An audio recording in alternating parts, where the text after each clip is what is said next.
Hello, I'm Jay, owner of Volunteer Audio in Oliver Springs, Tennessee, and we're making a video to show you how to put a radio in your 2014 to 2023 Harley Davidson Electra Glide, Street Glide, or Ultra Limited. We've already shown you in a previous video how to remove the fairing, how to remove the original radio, how to take your speaker pods out and replace the speakers, and here we are back to putting our new radio in place. Let's talk about the tools that we're going to need.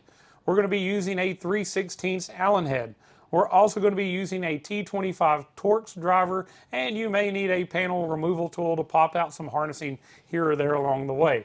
So we're putting a Soundstream HDHU.14Si in this bike, and let's jump right into it. First step, we want to make sure that you remove the protective screen cover from the radio and set it in place.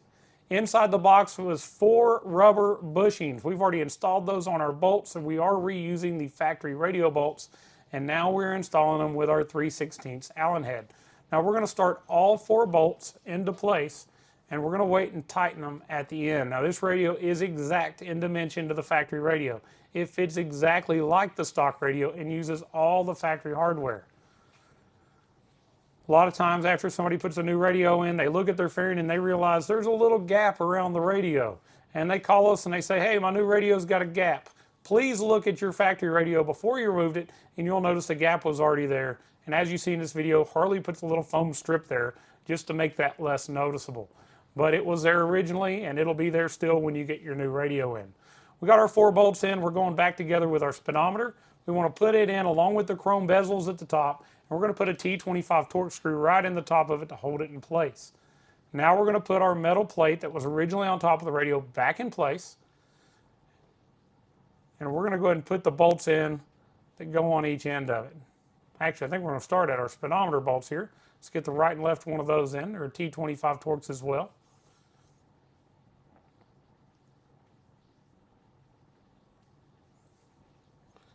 Now we're just going to start each one of these screws, kind of going snug, but at the end we're going to go back and we tighten them all up before we put our amplifier in place.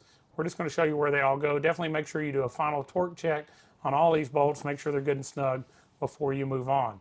But here we have our right and left bolts in at the speedometer. Now we're going to take these. Now these are actually a 5/32 Allen head. We use a T25 Torx because it only takes them out and puts them in. It doesn't do any damage to the bolt. And we've already got that screwdriver out. If they're super tight, you may want to use that 5/32 Allen tool to break them loose. Definitely put all these in. They were in there to begin with. And if they weren't in there, definitely match them up at your local hardware store and put them back in. These are crucial bolts to the framework and the fairing. We're going to have a lot less vibrations in our fairing if all these bolts are back in and tight. So we're going to put the 2 on the other side. Sometimes these don't line up like you would hope. And you can actually grab a hold of the fairing and you can pull it a little this way or that, and you'll see that that brass insert lines up better with your hole. In this particular install, everything lined up pretty well. So as you see, they're going in pretty easy. That may not be the case for you.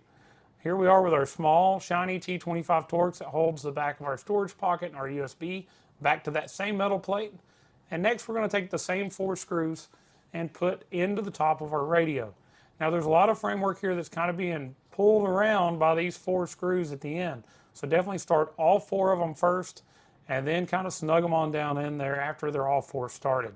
They are going to have a little bit of pressure against them because we're going into some new holes that are a little tighter than factory, but we're also pulling that framework in place. You'll see us put a little extra torque on them, getting them in there. But all 4 of them need to go back in. They need to be good and tight. So you're not going to see us plug in this radio because we're actually going to be adding an amplifier in a next video, showing you how the amp goes in place, how it plugs in. So if you're just doing the radio, definitely use the plug and play harness that came from Soundstream. And when you're done with this step, you're going to plug it into the factory harness and plug it into the radio along with the USB and the FM antenna. Last thing you'll add is your Sirius XM tuner if you added it, and plug it in as well. But we're not going to go over that in this video. But as you see, we're going over every step to bolt it back in place. If you were just doing the radio, can make those wiring connections as we talked about. As you see here, we're going to plug in all of our gauges. We're going to put every clip back where it was when we removed it earlier, when we took the radio out in our previous video. Be very careful that all these line up good and straight. We don't want to bend any pins inside of any of these gauges or they won't work when you're done. Also, everywhere that something was clipped into the pod, make sure you just plug it back in and clip it back in where it was. So again, if you were only doing the radio, now would be the time to watch our next video, how to reinstall your fairing. If you're doing the amplifier, definitely jump over and look at our video on how to put an amplifier in a 2014 to 2023 Electra Glide, Street Glide, or Ultra Limited. Please visit us at volunteeraudio.com to see all of our radios, our plug-and-play amp and speaker packages, all the parts you need to upgrade your audio. If you have questions about those packages, if you need some help, call our sales team, 1-844-30-AUDIO. I hope this video has helped you. I hope it's encouraged you. I hope it's allowed you to do something that maybe you wouldn't have normally done and saved some money at the same time by not paying someone else the labor. Definitely like the video. Click the like button. That allows YouTube to make more people see it, which helps us. It helps other people also find the right content. Subscribe to our channel for more help like this, to learn about the latest audio for your Harley Davidson, as well as to see our other installs and our walkaway videos. So subscribe to the channel, comment below if you have other questions, and thank you so much for watching. And as always, God bless.